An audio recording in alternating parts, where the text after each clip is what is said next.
Assalamualaikum warahmatullahi wabarakatuh.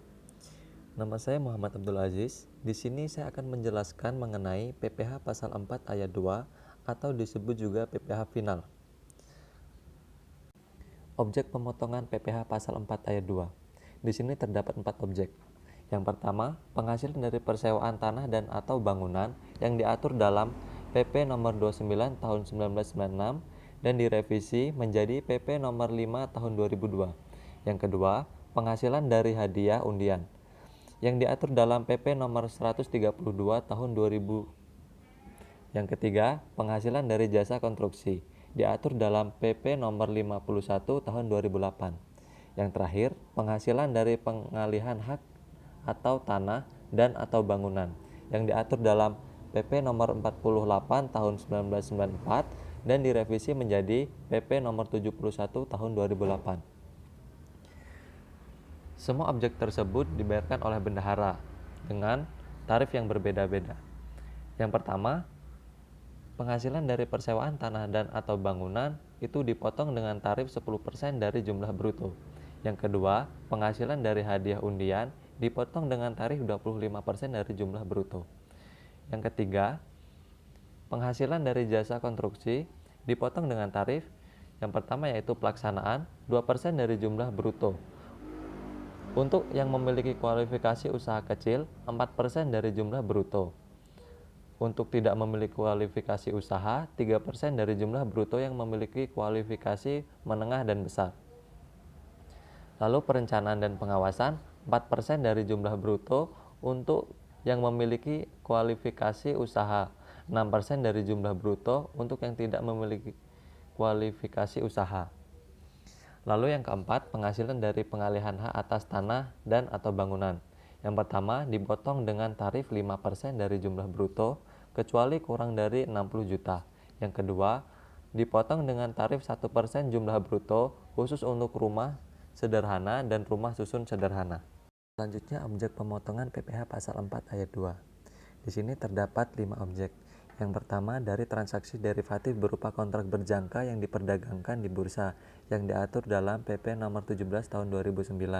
Yang kedua, penghasilan bunga simpanan koperasi yang dibayar kepada anggotanya yang diatur dalam PP nomor 15 tahun 2009. Yang ketiga, penghasilan dari bunga deposito dan tabungan serta diskonto SBI yang diatur dalam PP nomor 11 tahun 2000. Yang keempat, penghasilan dari penjualan saham yang diatur dalam PP nomor 41 tahun 1994 dan direvisi menjadi PP nomor 17 tahun 1997. Yang terakhir, penghasilan dari bunga obligasi yang diatur dalam PP nomor 16 tahun 2009. Semua objek di atas yang diterima oleh penerima penghasilan serta dipungut dengan tarif yang berbeda-beda. Yang pertama, dari transaksi derivatif berupa kontrak berjangka yang diperdagangkan di bursa dipungut dengan tarif 2,5% dari margin awal. Dapat dilihat dalam Peraturan Pemerintah Nomor 17 Tahun 2009. Yang kedua, penghasilan bunga simpanan koperasi yang dibayarkan kepada anggotanya dipotong 5% sampai dengan 20%. Dapat dilihat dalam Peraturan Pemerintah Nomor 16 Tahun 2009. Yang ketiga, penghasilan dari bunga deposito dan tabungan serta diskonto SBI dipotong 20% dari jumlah bruto untuk bunga lebih dari 240.000 per bulan. Dapat dilihat dalam Peraturan Pemerintah Nomor 15 Tahun 2009. Yang keempat, penghasilan dari penjualan saham dipotong 20% dari jumlah bruto kecuali jumlah deposito atau tabungan SBI tidak melebihi 7 juta dan bunga yang diterima dana pensiun perbankan dan dalam rangka RS dan RRSS tertentu. Yang terakhir, penghasilan dari bunga obligasi dipotong dengan tarif 0,1 dari jumlah bruto nilai transaksi. Hukum penghasilan dari persewaan tanah dan atau bangunan. Di sini terdapat 3 dasar hukum. Yang pertama, peraturan pemerintah, yaitu Peraturan Pemerintah Nomor 29 Tahun 1996 dan direvisi menjadi Peraturan Pemerintah Nomor 5 Tahun 2002. Yang kedua, Keputusan Menteri Keuangan, yaitu Nomor 394 KMK 04 tahun 1994 dan direvisi menjadi nomor 120 KMK 03 tahun 2002. Dan yang terakhir, Keputusan Dirjen Pajak Keputusan 50 garis miring PJ 1996, dan yang kedua Keputusan 227 PJ tahun 2002. Objek PPh.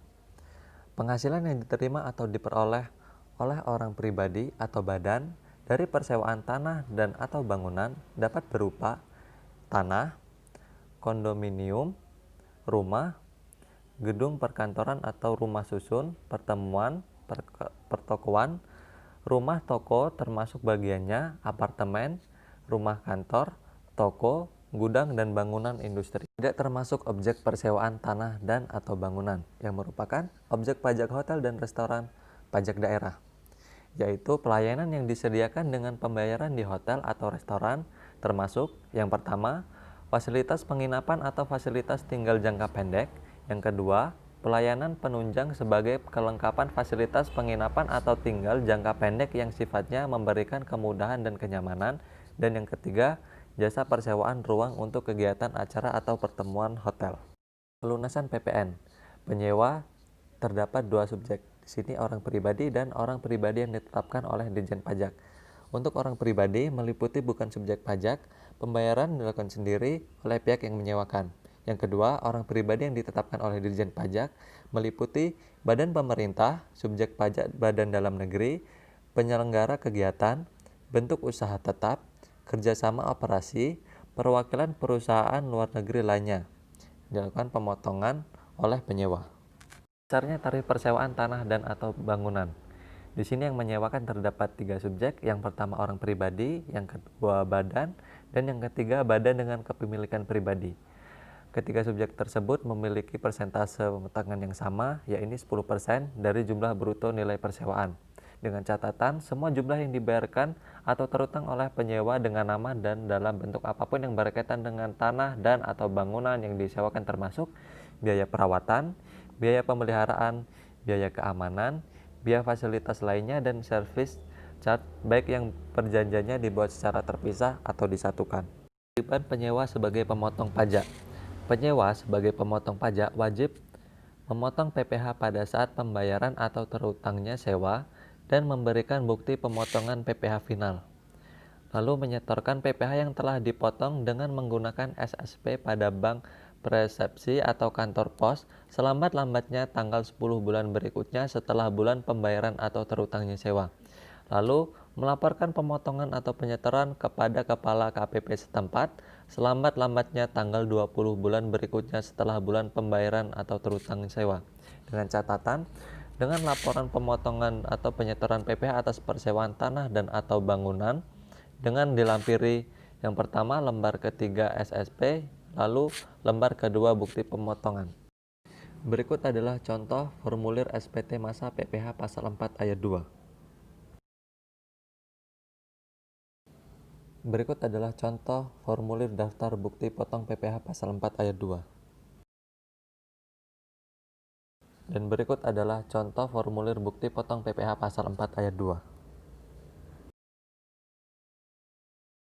Penghasilan atas usaha jasa konstruksi.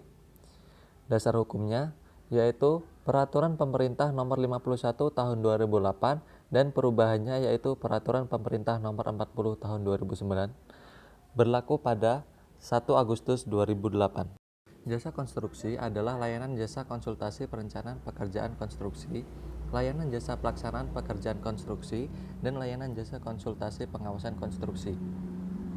Pekerjaan konstruksi adalah keseluruhan atau sebagian rangkaian kegiatan perencanaan dan atau pelaksanaan beserta pengawasan yang mencakup pekerjaan arsitektural, sipil, mekanikal, elektrikal, dan tata lingkungan masing-masing beserta kelengkapannya untuk mewujudkan suatu bangunan atau bentuk fisik lain. Perencanaan konstruksi adalah pemberian jasa oleh orang pribadi atau badan yang dinyatakan ahli yang profesional di bidang perencanaan jasa konstruksi yang mampu mewujudkan pekerjaan dalam bentuk dokumen perencanaan bangunan fisik lain. Pelaksanaan konstruksi adalah pemberian jasa oleh orang pribadi atau badan yang dinyatakan ahli yang profesional di bidang pelaksanaan jasa konstruksi yang mampu menyelenggarakan kegiatan untuk mewujudkan suatu hasil perencanaan menjadi bentuk bangunan atau bentuk fisik lain. Termasuk di dalamnya pekerjaan konstruksi terintegrasi, yaitu menggabungkan fungsi layanan dalam model penggabungan perencanaan, pengadaan dan pembangunan, engineering, procurement and construction, serta model penggabungan perencanaan dan pembangunan, design and build. Pengawasan konstruksi adalah pemberian jasa oleh orang pribadi atau badan yang dinyatakan ahli yang profesional di bidang pengawasan jasa konstruksi yang mampu melaksanakan pekerjaan pengawasan sejak awal pelaksanaan pekerjaan konstruksi sampai selesai dan diserah terimakan.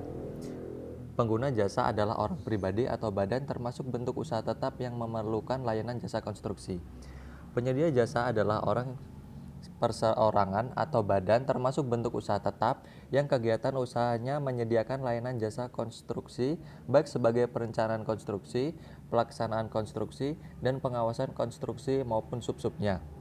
Nilai kontrak jasa konstruksi adalah nilai yang tercantum dalam suatu kontrak jasa konstruksi secara keseluruhan. Subjek pajak usaha jasa konstruksi. Subjek pajaknya di sini terbagi menjadi 3. Yang pertama orang pribadi, yang kedua wajib pajak badan, dan yang ketiga adalah bentuk usaha tetap atau BUT.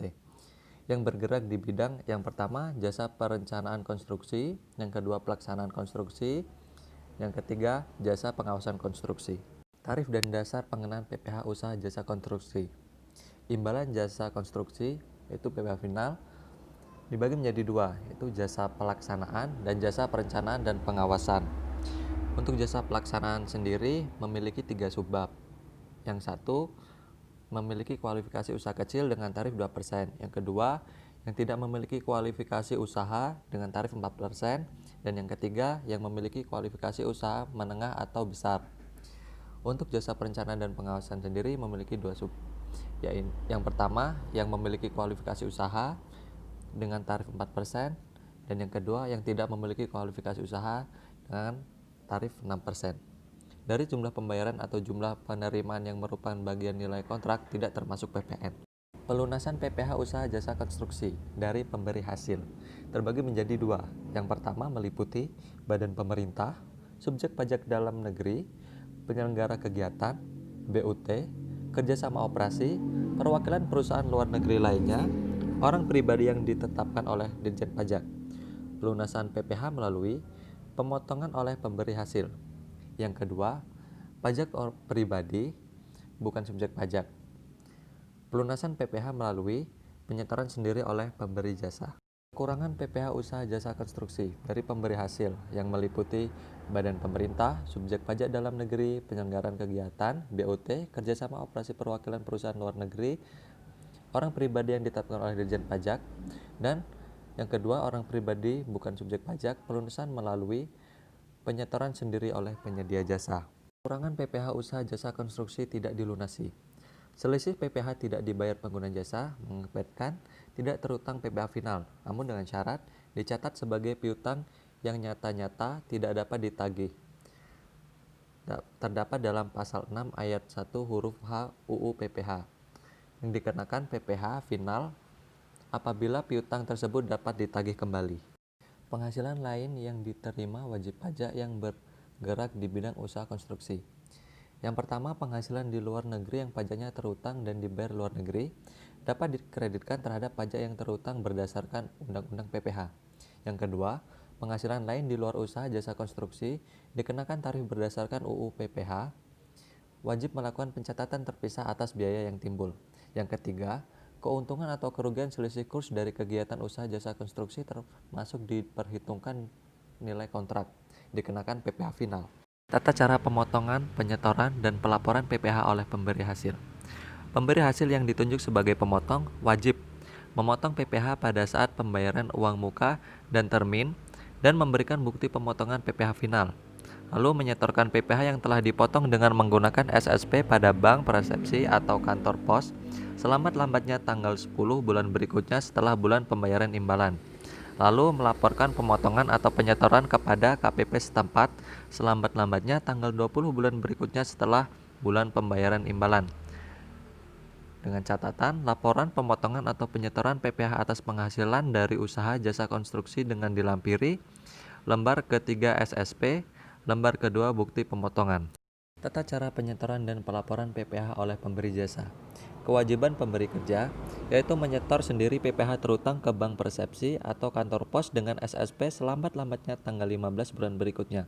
lalu melaporkan penyetoran PPh ke KPP selambat-lambatnya tanggal 20 bulan berikutnya setelah bulan diterimanya imbalan. Diterimanya imbalan laporan bulanan PPh bagi wajib pajak yang bergerak di bidang usaha jasa konstruksi dilampiri lembar ketiga SSP. Penghasilan dari hadiah undian. Dasar hukumnya, di sini terdapat dua dasar hukum. Yang pertama, Peraturan Pemerintah Nomor 138 Tahun 2000 dan Keputusan Dirjen Pajak, yaitu Keputusan 395/PJ Tahun 2001. Pengertian hadiah. Hadiah termasuk hadiah dari undian, pekerjaan, dan kegiatan seperti hadiah undian tabungan, hadiah dari pertandingan olahraga, dan lain sebagainya. Sedangkan penghargaan adalah imbalan yang diberikan sehubungan dengan kegiatan tertentu, misalnya imbalan yang telah diterima sehubungan dengan penemuan benda-benda purbakala. Di sini terdapat beberapa kategori hadiah. Yang pertama, hadiah undian. Hadiah dengan nama dan dalam bentuk apapun yang diberikan melalui undian. Yang kedua, hadiah atau penghargaan perlombaan. Adalah hadiah atau penghargaan yang diberikan melalui satu perlombaan atau adu ketangkasan. Yang ketiga, hadiah sehubungan dengan pekerjaan, jasa, dan kegiatan. Hadiah dengan nama dan dalam bentuk apapun yang diberikan sehubungan dengan pekerjaan, jasa, dan kegiatan yang dilakukan oleh penerima hadiah. Dan yang keempat, penghargaan, imbalan yang diberikan sehubungan dengan prestasi dalam kegiatan tertentu. Tarif. Besaran tarif tergantung pada jenis hadiah. Di sini terdapat dua jenis. Yang pertama, hadiah utama dengan tarif 25% dan bersifat final. Yang kedua, hadiah atau penghargaan perlombaan, penghargaan, dan hadiah sehubungan dengan kegiatan pekerjaan, jasa, dan kegiatan. Tarifnya untuk orang pribadi dalam negeri terdapat dalam pasal 17 PPh pasal 21. Untuk wajib pajak luar negeri non-BUT dikenakan tarif 20% PPh pasal 26. Untuk wajib pajak badan dalam negeri atau BUT dikenakan tarif 15% PPh 23 dan sifatnya tidak bersifat final. Yang tidak termasuk hadiah dan penghargaan, yaitu hadiah langsung dalam penjualan barang atau jasa sepanjang diberikan kepada semua pembeli atau konsumen akhir dengan syarat tanpa diundi dan hadiah tersebut diterima langsung oleh konsumen akhir pada saat pembelian barang atau jasa. Berikut adalah formulir bukti potong PPh pasal 4 ayat 2. Lunasi pajaknya, awasi penggunaannya. Terima kasih, saya Muhammad Abdul Aziz. Wassalamualaikum warahmatullahi wabarakatuh.